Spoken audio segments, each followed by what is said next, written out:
জয়গুরু দয়ালের আতুল শ্রীচরণে প্রণাম। আপনাদের আন্তরিক রানন্দুকে জয়গুরু। সকলের মঙ্গল প্রার্থনা করি। আমার দয়ালের শ্রীচরণে সবাই ভালো থাকুন, সুস্থ থাকুন। ঠাকুরকে ভালোবাসলে এমন সর্বনাশ হয়। ঘটে গেল ঠাকুরের ভক্ত ধীরেন্দার জীবনে। ঠাকুরকে ভালোবেসে হাতে ইঞ্জেকশনের সূচ ফোটানো শুরু করলেন। কেন এমন ঘটনা ঘটল? আচার্যদেব এমনই একটি ঘটনা শোনালেন যে ঠাকুরকে ভালোবেসে কেমন সর্বনাশ হল একজন। আসুন সেই ঘটনাগুলোই আজকে আমরা শ্রবণ করব। এটা এবারের আলোচনা, মাসিক আলোচনা পত্রিকায় বেরিয়েছে। একটি ঘটনা, শ্রী শ্রী ঠাকুরের ব্লাড টেস্ট হবে। সকাল থেকে একে একে আশ্রমিক চিকিৎসকরা ঠাকুরের কাছে যাচ্ছে আর হতাশ হয়ে ফিরে আসছে। ঠাকুর কারো সাথে দেখা করছে না, কথাও বলছেন না, মুখ ফিরিয়ে চুপ করে শুয়ে রয়েছেন। বাকি রয়েছেন কেবল ডাক্তার ধীরেন্দ্র কিশোর ভট্টাচার্য। সবাই তাকে বললেন, ধীরেন্দা দেখেন আপনি যদি পারেন। ধীরেন্দা শ্রী শ্রী ঠাকুরের ঘরে প্রবেশ করে শ্রী শ্রী ঠাকুরকে প্রণাম করে ধীরে ধীরে বললেন, আজ্ঞে ঠাকুর, আপনি ভালো থাকলেই যে আমরাও ভালো থাকি। শ্রী শ্রী ঠাকুর সাথে সাথে পাশ ফিরে উচ্ছ্বলিত হাসিতে বাড়িয়ে দিলেন তার হাত। এই ঘটনার পর থেকে শ্রী শ্রী বড়দা ধীরেন্দাকে নির্দেশ দিয়েছিলেন, যখনই শ্রী শ্রী ঠাকুরের ব্লাড নেওয়ার প্রয়োজন পড়বে যেন ধীরেন্দাই ঠাকুরের কাছে যান।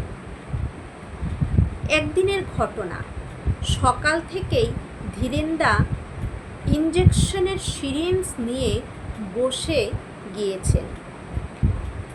নিজের হাতে বিভিন্ন জায়গায় ইঞ্জেকশনের সূচ ফোটাচ্ছেন।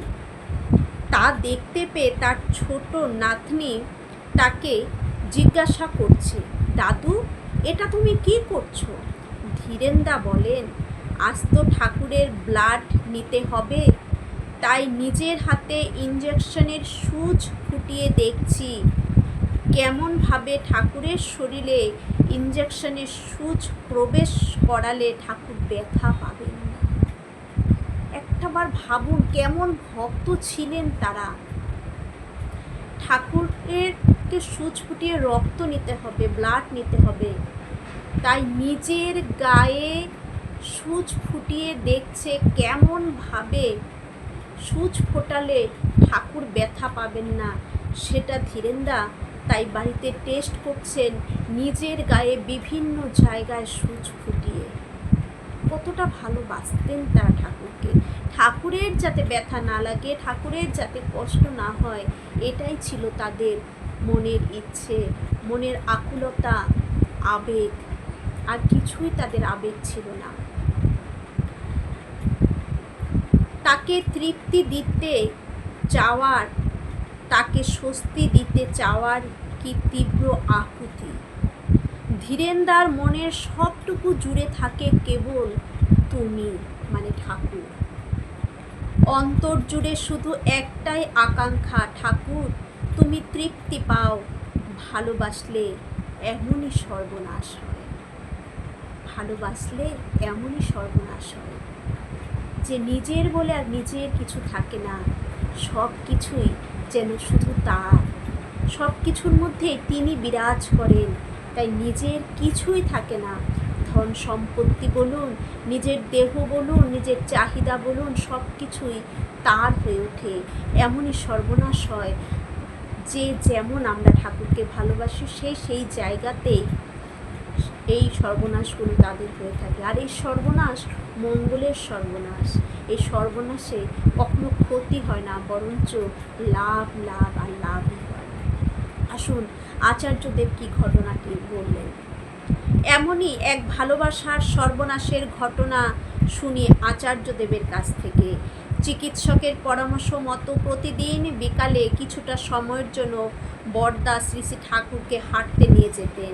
একদিন হেঁটে ফেরার পথে পার্লারের কাছাকাছি পৌঁছানোর পর বরদা শ্রী শ্রী ঠাকুরকে নিবেদন করলেন, আজ্ঞে আজ পার্লারের সোজা দরজাটা দিয়ে না ঢুকে পাশের দরজাটা দিয়ে ঢোকেন। ঠাকুর বললেন, কেন? ওই পাশের দরজাটার চৌকাঠের বড় মন খারাপ, ওই দরজা দিয়ে কখনো তো ঢোকেন না, তাই ওর মনে বড় কষ্ট। ওর একান্ত ইচ্ছা যদি কখনো ঠাকুর তার চরণের পরশ আমাকে দেন, তাই বলছিলাম। বেশ, আজ তবে ওর ইচ্ছাই পূর্ণ হোক। শ্রী শ্রী ঠাকুর বরদার হাত ধরে এগিয়ে যান পার্লারের ডান পাশের দরজার দিকে। ছোট ঘটনা, একটা আনন্দ ঘন আমোদ উপভোগ করেন উপস্থিতি ভক্তজন।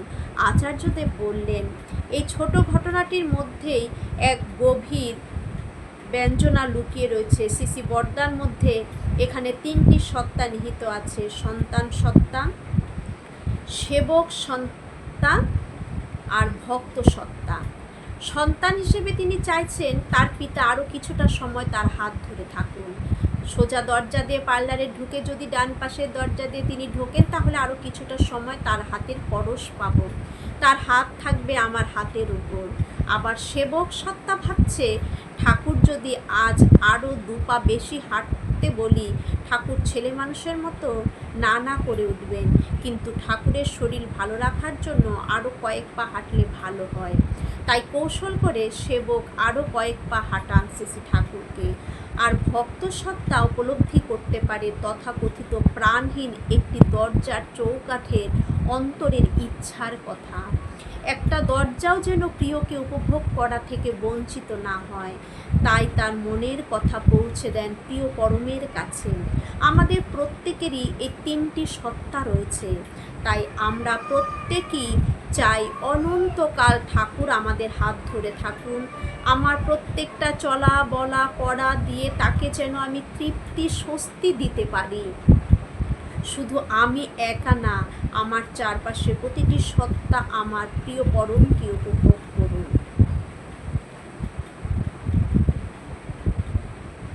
তাহলে এই যে ঘটনাগুলো, এই ঘটনাগুলো শুনলে মন প্রাণ জুড়িয়ে যায় যে কতটা ঠাকুরকে ভালোবাসলে এমনটি হয়।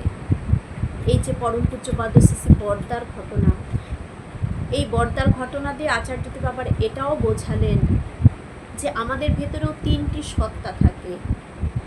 এক একটা সত্তা নিয়ে আমরা যদি এইভাবে ঠাকুরকে উপভোগ করি, ঠাকুরকে নিয়ে চলি, জীবনটাই আমাদের বদলে যাবে, ঠাকুরময় হয়ে উঠবে।